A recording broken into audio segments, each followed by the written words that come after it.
Grassroots merupakan sebutan dari sebuah kelompok usia dini di dalam pembinaan olahraga sepak bola.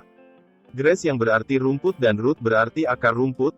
Grassroots diartikan sebagai akar rumput yang merupakan sebuah pondasi dasar anak-anak dalam mencintai olahraga sepak bola dan mengolah skill dasar pada olahraga sepak bola.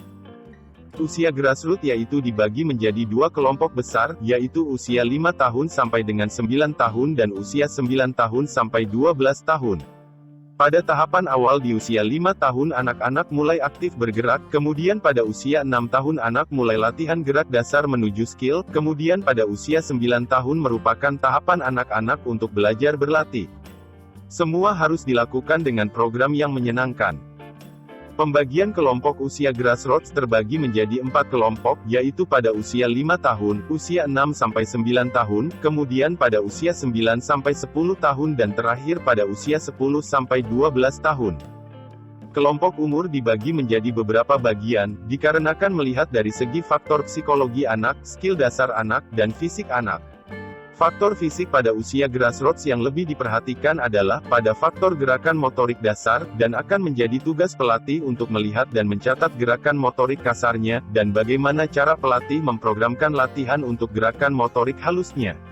Pada usia 5 tahun, adalah masa di mana anak-anak akan mengenal hal baru, merasakan hal baru, dan masa di mana anak mulai aktif bergerak.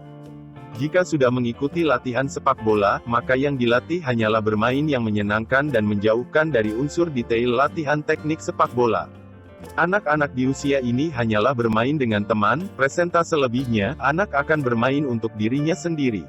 Kelompok usia 6-9 tahun, pelatih memprogramkan latihan yang menitik beratkan pada pembelajaran teknik dasar seperti menggiring bola, menendang, mengkontrol bola, dan melempar bola. Dan metode latihan yang digunakan pelatih harus berorientasi pada kesenangan. Situasi latihan harus menyenangkan, agar anak-anak nyaman dan tidak merasa terbebani dengan program latihan yang pelatih berikan.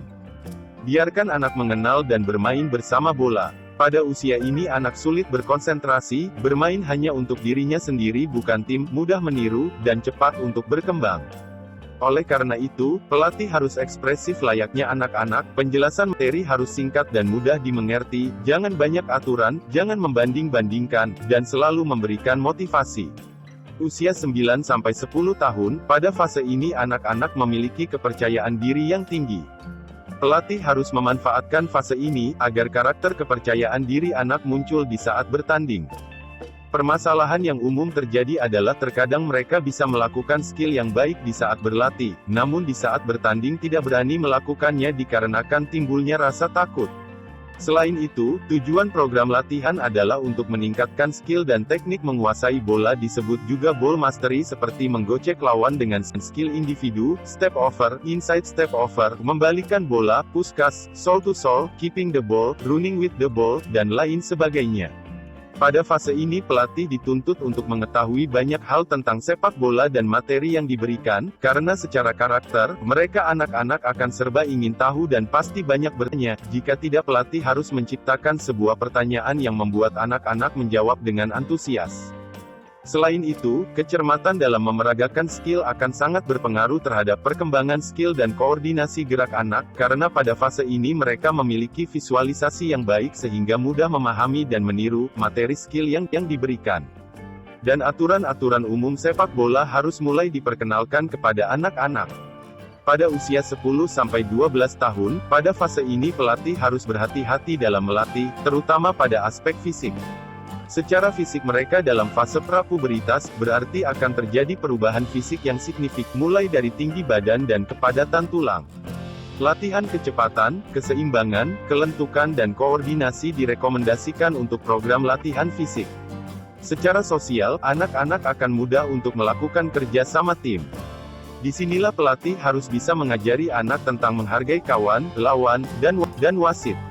Selain itu, jiwa kompetisi mereka meningkat sehingga sangat antusias dalam latihan dan bertanding.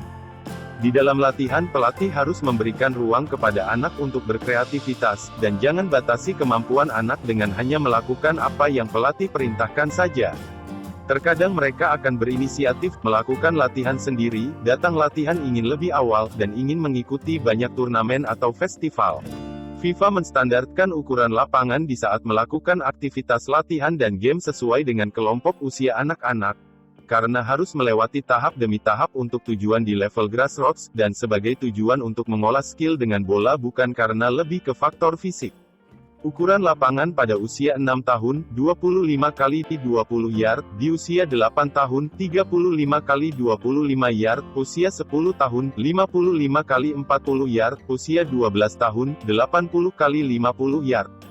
Perhitungannya 1 yard dihitung 0,9144 meter. Di Indonesia melalui PSSI dengan kurikulumnya sudah menstandarkan ukuran bermain anak pada usia 5-9 atau 10 tahun dengan ukuran 40 kali 20 meter, dengan format game 4 lawan 4 dan di usia anak 10-12 tahun 60 kali 40 meter dengan format game 7 lawan 7. Untuk ukuran bola, di ukuran internasional usia 5-6 tahun diawali dengan menggunakan SIS 3, dan bisa dimulai dengan SIS 4, tetapi tentang ukuran bola harus menyesuaikan dengan kemampuan anak dan skill masing-masing anak, terlebih, dengan melihat ukuran atau postur tubuh anak. Tahapan latihan dasar anak, ada 3 dasar teknik dasar yaitu dribbling, passing, dan shooting. Manakah yang harus didahulukan? Maka latihan dribbling haruslah didahulukan. Mengapa didahulukan? Karena di dalam karakteristik anak-anak lebih memiliki ego yang tinggi dengan ingin bola selalu dalam penguasaannya. Dari segi teknik, latihan dribbling dengan failing ball dan koordinasi dapat membantu anak dalam mengolah bola dan akan mudah dalam menempatkan posisi bola pada kedua kakinya. Jika koordinasi langkah kaki sudah baik, maka akan membantu cara berpikir anak atau mengembangkan kemampuan berpikir anak. Maka jumlah rasio anak dengan bola harus disesuaikan. Pada usia 6 tahun rasio bola dengan anak 1:1, di usia anak 8 tahun dengan rasio 1:1 sampai 1:2, lalu di usia anak 10 tahun dengan rasio 1:1 sampai 1:4, dan di usia anak 12 tahun 1:1 sampai 1:6 bola. Dalam hal ini juga perlu diperhatikan dalam waktu latihan. Merekomendasikan waktu sesi latihan, pada anak usia 6 tahun anak-anak latihan 1 kali dalam 1 minggu dengan durasi waktu 45 menit. Usia 8 tahun latihan 1 kali dalam 1 minggu durasi waktunya 45-60 menit. Pada usia 10 tahun latihan 1-2 kali dalam 1 minggu dengan durasi waktu 60-75 menit. Dan pada usia 12 tahun frekuensi latihan 2-3 kali dalam 1 minggu durasi waktu 75 menit. Berapa banyak sentuhan dengan bola? Usia 5-6 tahun, anak-anak bisa melakukan pertemuan 120 kali pertemuan dalam 1 tahun. Pada usia 7-9 tahun, bisa 180 kali pertemuan dalam 1 tahun, dan usia 10-12 tahun bisa terjadi 240 kali pertemuan dalam 1 tahun. Estimasi waktu ini sudah termasuk di dalam uji coba, festival ataupun turnamen yang dilakukan. Jadi dianjurkan anak-anak menyentuh bola sebanyak 800 kali di dalam 1 pertemuan latihan. Totalnya di dalam usia grassroots selama 8 tahun total ada 1.200.000 sentuhan dengan bola.